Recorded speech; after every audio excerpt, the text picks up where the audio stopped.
Приветствую вас на канале Центра индивидуальной мобильности.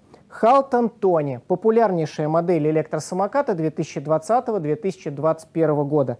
Еще бы, 8,5-дюймовые колеса и наличие подвески. И вот как раз о подвеске речь пойдет в этом обзоре. Точнее сказать, о скрипе задней подвески электросамоката. Это самокат новый, но буквально только что мы выдали клиенту точно такой же клиентский самокат с пробегом. Клиент обратился к нам с жалобой на скрип. И в этом обзоре я покажу вам пример полной переборки, смазки и установки дополнительных шайб на электросамокат Halton Tony.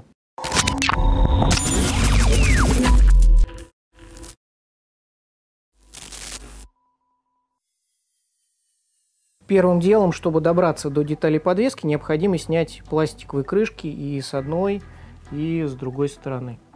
Но перед тем, как снять пластиковые накладки, необходимо частично отклеить шкурку от этих накладок.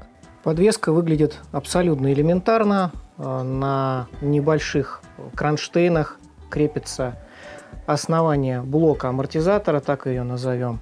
И второе место, где металл трется о металл, это вот в этом промежутке. Там, где с внутренней стороны вот этот кронштейн переходит на заднюю часть деки. И вот в месте, где как раз-таки проходит вот эта пластина, находится маятник задней подвески. И как раз-таки основной скрип приходится на то место. Для того, чтобы от него избавиться, необходимо снять маятник и заложить туда смазку. Снять маятник подвески будет мешать трос тормоза. Проще всего снять все вместе, калипер и адаптер, откручиванием вот этих двух винтов. Кстати, оба винта были закручены без фиксатора резьбы. Конечно же, при сборке они будут поставлены на фиксатор. Следующим этапом рассоединяю шпильку, которая крепит шток амортизатора на маятнике задней подвески, а затем сниму и сам блок амортизатора. На винтах, которые крепят сам амортизатор к кронштейну, следы фиксатора резьбы есть, это хорошо. Когда я вытащил амортизатор из перьев маятника, то перья немножко сошлись и стало видно зазор, в котором металл трется об металл. На корпусе амортизатора и непосредственно на кронштейне есть следы трения алюминия о сталь.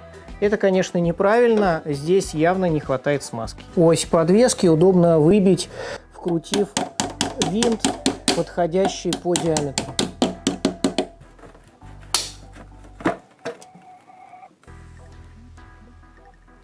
При вынимании оси необходимо быть аккуратным, потому что откинутся пружины, держащие крыло. Ну и теперь хорошо видно, как устроено место соприкосновения подвески непосредственно с подрамником. Нет никаких ни втулок, ни смазки, ничего. Сама ось тоже сухая. Хорошо видно место трения между кронштейном и маятником. Сюда налипло очень много грязи. Ну, соответственно, просто заложить сюда смазку мало. Сюда будет сделана небольшая шайба из пластика. И при установке маятника ось будет обязательно смазана для того, чтобы избежать скрипов. Конечно, такие вырезанные шайбы выглядят колхозно, но работать они однозначно будут. Протираю пыль. Чтобы на 100% избавиться от скрипов, я снял основание подвески. И хорошо видно то, что между алюминиевой декой и стальными кронштейнами тоже проникает пыль. Сюда нужно положить смазку для того, чтобы избавиться от возможного скрипа вот в этом направлении, когда подвеска немножко играет. Перед установкой заднего колеса смазываем ось и вставляем ее в проушины подрамника. Для того, чтобы удостовериться, что она точно входит. Подрамник при этом должен быть не затянут. И собираем конструкцию через шайбочки. В момент, когда ось прошла сквозь маятник, необходимо поставить на место пружину крыла, иначе потом это сделать будет крайне сложно. Установка оси – дело с одной стороны простой, с другой стороны требует навыка. Но ничего сложного как такового нет. Ось центруется вкрученным с противоположной стороны винтом, и после этого постукивание вставляется на место. Ну вот так вот выглядит ось после установки. И внутри видны шайбы. После того, как ось стоит на месте, не забываем закрутить подрамник. Переходим к амортизатору. Я уже разобрал его, и хорошо видно то, что внутри присутствуют пластиковые втулки, и скрипеть здесь в принципе нечему. Единственное, что может появиться хруст из-за того, что болт набирает песок, но вот здесь в частности хорошо видно, что смазка есть. Поэтому амортизатор я собираю на место, используя фиксатор резьбы, конечно же.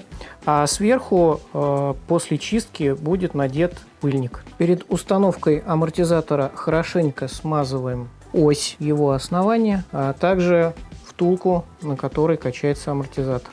Не забываем добавить смазку и на маятник. Ушко амортизатора входит туго, поскольку раздвигает в стороны маятник. Ну и теперь можно зафиксировать ухо на месте. Теперь осталось установить на место основание амортизатора. Делать я это буду также через пластиковые шайбочки. Под шляпку болта не забываем нанести смазку, для того, чтобы убрать скрип. В принципе, вместо шайбочек сюда можно заложить смазку, и тогда скрипа не будет. На этом сборка подвески завершается. Единственное, что стоит добавить, немного смазки для замков, которая застывает и образует дополнительную защиту от скрипов.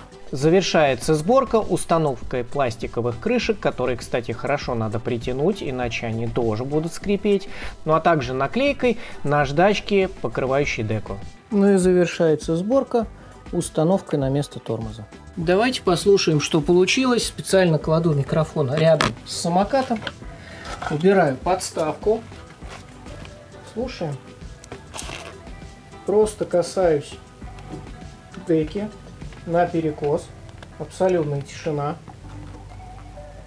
Ну и вертикально качаюсь на подвеске. Полнейшая тишина.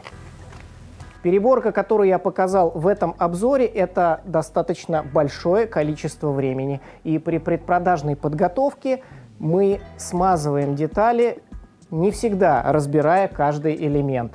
Но такую полную переборку подвески вы можете заказать в нашем центре. Напомню, с вами был Михаил, Центр индивидуальной мобильности, место, где вы можете приобрести технику, подготовленную к эксплуатации, и заказать услугу качественной гидроизоляции, выполненной специально подобранными материалами. Надеюсь, этот обзор был для вас полезным. Спасибо, что смотрели. Всем удачи, всем пока.